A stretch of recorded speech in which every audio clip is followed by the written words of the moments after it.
Now, of course, Luxembourg is one of these low taxation countries. What was your reaction to the U.S. proposal? Well, I think that the U.S. proposal comes exactly at the right time. It is a proposal that shows that the United States wants to engage more in multilateralism, which is quite a change to the previous administration. And if we want to have a new international tax landscape, well, we need to do it all alone. We cannot do it all alone. We should do it all together in the OECD framework. So that's the first good news. The second one is that we need more solidarity. We need to break the mold of many multinationals trying to reduce their taxation close to zero. And that's been recognized by all observers. We must avoid a race to the bottom in the field of taxation. And Luxembourg is very pleased that this discussion is taking place and that we want to reform this. We need a level playing field, and we support that.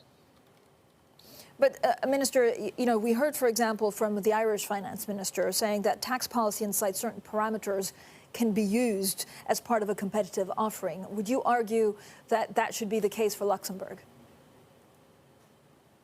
Well, I think that Europe has already implemented quite a few tax reforms which transpose recommendations of the OECD over the last 5-6 years. And I think that taxation will play less of a role in the future in attracting companies if we have a common framework. So if we have, for example, a minimum taxation at OECD level that is shared by all major countries, well, then it's other criteria that will play a role. For example, in the case of Luxembourg, a AAA country, a country that is predictable. And so I think the recognition that we need to avoid that is key. The other very big risk is if we cannot agree on that, we will have national initiatives in terms of digital taxation, for example, and we must avoid that in the future, also because this has caused a kind of trade tensions between Europe and the United States. So I think that the proposals of the Biden administration go in the right direction and in the best interest of both Europe and the United States. It is clear that some European countries, for example, small open economies like the Benelux countries, Scandinavian countries, Ireland, have specific considerations to value and to put forward that need to be taken into consideration. But I think the global direction is the right one. Can I ask you about EU spending? Everyone was so excited last year at the Hamilton moment as it was branded the 750 billion euro rescue package. But that money won't even be spent until probably the middle of next year. Meanwhile, the U.S. has already agreed and started to spend $5 trillion, and they're looking at now another $2.25 trillion in infrastructure spending. Does the EU response strike you as feeble? Well, the first thing to say about the EU Recovery Fund is that it is really a Hamiltonian moment in the sense that we are here developing a solidarity that has never existed in the past. Now, on top of the EU Recovery Fund, which will be roughly 750 billion euro, there will be national programs to boost the economy, to save jobs, and especially to boost investment. So one needs to look at the full picture. If you compare what the United States does on the one hand, and you only look at the European response as such, you're missing a large part of the push to the economy that all European countries are giving. I can tell you, in my country, we are keeping investment, public investment, and especially investments in the field of climate change and in the field of digitalization at extremely high levels as we've never seen them in the past. Right. So at the level of 4% of GDP, for example. So let's not compare apples and pears. It's a good point. It's a good point, and it's an important point. You're right about that.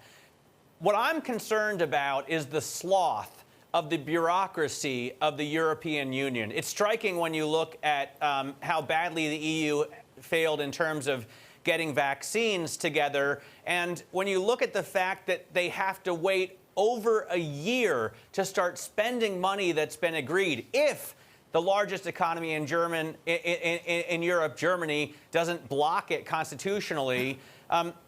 That's got to be something that Brussels has to change, or the EU has to change. Would you agree?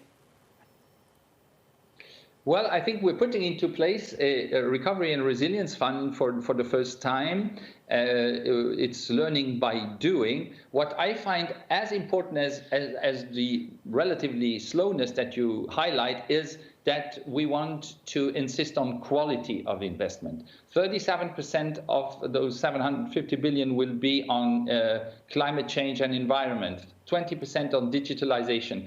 And if I look at what has happened in Europe in the last 10 years, we must realize that we had a period of underinvestment in most European countries. And luckily, with this recovery fund, we show the way where investments should go. It's not about increasing expenditures with running costs. What we need to do is quality investment, and the recovery fund will be an example also for national policies how to prepare for the next challenges, and one obviously is climate change. And I'm glad that the United States is now also recognizing that climate change is key and has joined the Paris Accord, so that we work hand in hand in this common challenge.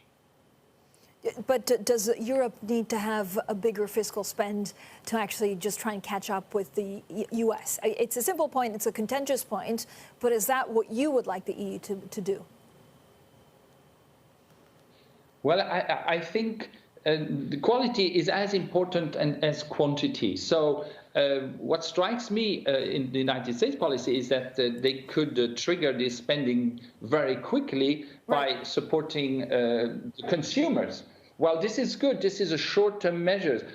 I must say, in Europe, we have done that from day one, from March last year. In my country, in many countries, we have short labor schemes which prevented losing jobs. So we have done the same. It's called differently. So again, let's separate what is saving jobs, current spending on the one hand, and organizing the future with new investments. So in that sense, I think that our two strategies will look alike, are about to look alike, and I think that's what we need to focus on. You mentioned the green spending that Luxembourg is doing, that many European countries are doing, and indeed your biggest neighbor has seen a huge rise in the popularity of the Green Party. Angela Merkel's centrist CDU is just slipping down in the polls as this never-ending lockdown fails to achieve, or I shouldn't say fails to achieve, finds it difficult to fight the rise in COVID infections. Do you think this green wave is going to sweep over the rest of Europe that we see here in Germany?